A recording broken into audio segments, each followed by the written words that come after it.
Hi అండి. అందరూ ఎలా ఉన్నారు? నేను మీ ఆర్తి.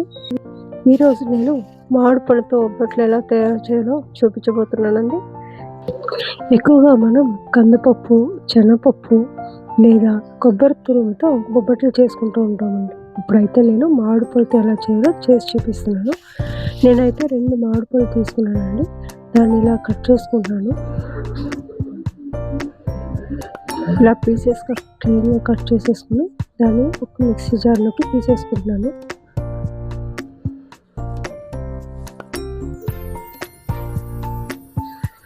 ఈ మామిడి పళ్ళు అయితే చాలా స్వీట్గా ఉండేయండి నాకు. ఇలా పేస్ట్ని చేసేసుకున్నాను.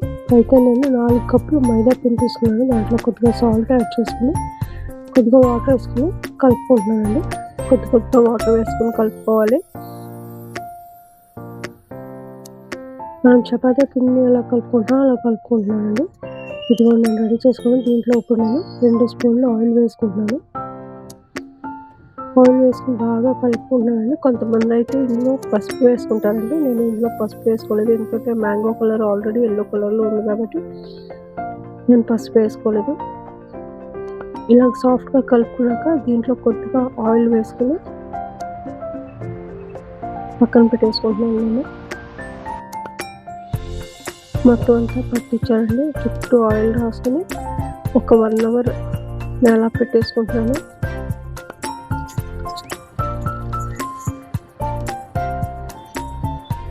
ఇలా నీట్గా పెట్టేసి మూత పెట్టి పక్కన పెట్టేసుకోవాలండి. ఇప్పుడైతే నేను ప్యాన్ పెట్టాను. అందులో 2 స్పూన్లు నెయ్యి వేసుకున్నానండి. అలాగే 2 కప్పులు రవ్వ తీసుకుని ఇలాగా మీడియం ఫ్లేమ్లో పెట్టి బాగా ఫ్రై చేసుకోవాలండి. ఇది లైట్ బ్రౌన్ కలర్ వస్తే చాలండి.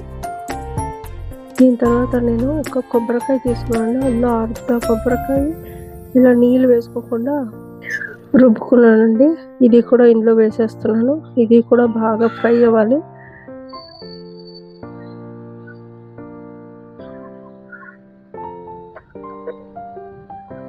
ఇలా బాగా ఫ్రై చేసుకోండి. కలుపుకుని బాగా ఫ్రై అవ్వాలి. ఇందులో ఇప్పుడు నేను మ్యాంగో ప్యూరీ చేశాను కదండి, ఆ ప్యూరీ కూడా వేసేస్తున్నాను. ఇది కూడా బాగా కలుపుకోవాలండి. నేను తీసుకున్న మామిడి పళ్ళు అయితే చాలా స్వీట్గా ఉందండి. అందుకే నేను చాలా తక్కువ వేద్దాం అనుకుంటున్నాను. షుగర్ కూడా చాలా స్వీట్గా ఉంది.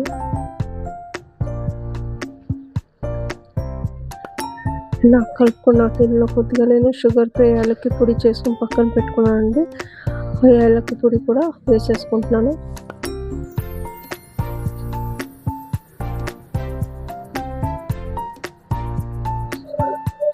దీంట్లో అయితే మా ఆయన హెల్ప్ చేస్తారండి. యాక్చువల్లీ 2 కప్పులు వేయాలండి, నేను 1.5 కప్ మాత్రమే వేస్తున్నాను.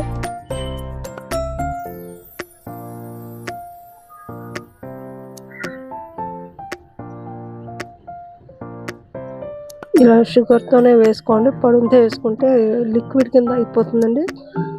ఇదిగోండి ఇలా రావాలండి, ఉండ కట్టాలి ఇలాగా. ఇప్పుడైతే ఇది రెడీ అయిపోయింది. నేను ముందే చేసి పెట్టుకున్న మైదా పిండితో అది ఇప్పుడు రెడీ చేసుకుంటున్నాను. ఇలా చేతితో నొక్కుంటున్నానండి. ముందు నేను దీనికి కింద బటర్ పేపర్ యూజ్ చేశాను. బటర్ పేపర్ తీసుకుని దానికి ఆయిల్ రాసి ఇలాగ మైదా పిండి ఉన్నది తీసుకుని నేను నొక్కుంటున్నాను. దీంట్లో నేను పూర్ణం పెట్టుకుంటానండి.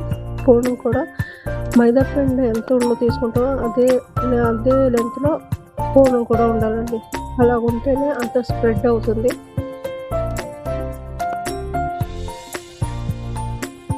ఇలా బాగా క్లోజ్ చేసుకుని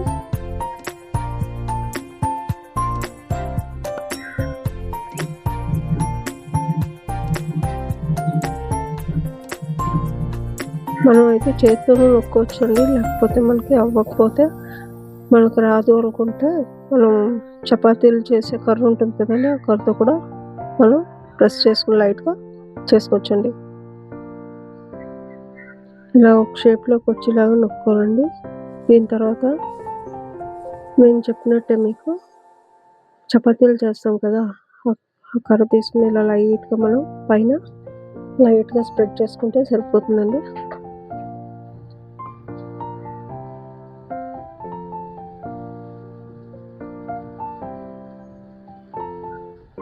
ఇలా లైట్గా కార్నర్స్ అన్నీ లైట్గా స్ప్రెడ్ చేసుకుంటే మొత్తం కోన్ అన్ని మూలలు కూడా బాగా స్ప్రెడ్ అవుతుందండి.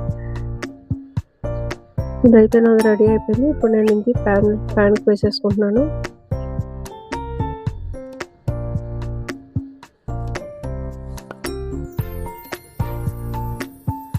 ఇదిగోండి ఇలా వచ్చింది ప్యాన్ మీద.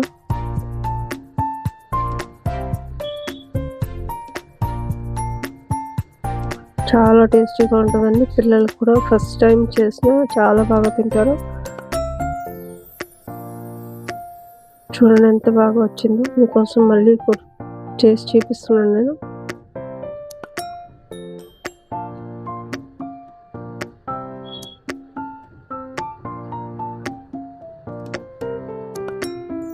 చూడండి ఎంత బాగా వచ్చిందో కలర్.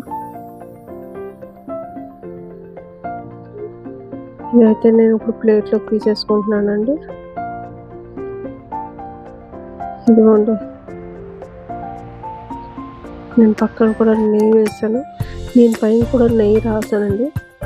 ఎంత సాఫ్ట్గా వచ్చింది చూడండి. కట్ చేస్తే చాలా టేస్టీగా ఉందండి. చాలా బాగుంది. చాలా సాఫ్ట్గా కూడా వచ్చేసి నోట్లో పెడితే అలా కరిగిపోతుంది. మీరు ఒకసారి ఇంట్లో ట్రై చేసి ఎలాగొచ్చిందో నాకు కమెంట్స్ ద్వారా తెలియచేయండి. అలాగే ఈ వీడియో నచ్చినట్లయితే లైక్, షేర్, సబ్స్క్రైబ్ చేసుకోండి.